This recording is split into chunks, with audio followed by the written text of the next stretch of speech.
You personally come from Finland, and Finland happens to have the presidency, the rotating 6-month presidency right now, July to December. But in a larger context, Scandinavia, Norway, Sweden, your own country, has been famous for peacekeeping, for mediating in this conflict. Why Scandinavia? Why the emphasis on trying to bring peoples together and serve in peace forces? Well, of course, that takes us a little bit away from Israel, but generally speaking, being a small country as Finland, living, with this the longest land border with Russia of any EU member state, that keeps us humble.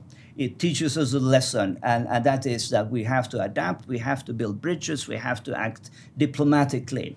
And to some extent, we've been successful if we look at the former President Ahtisaari. Having said that, as you followed Finnish news, it wasn't, it didn't help his initiative that one of his co-workers turned out to be a closet anti-Semite. And this didn't seem to interfere too much in his job situation before he became an elected member of the Finnish parliament. Mm-hmm. But putting that aside, yes, there is a tradition in these northern countries. We have, and I think if you look at the United Nations, we have what they call soft power.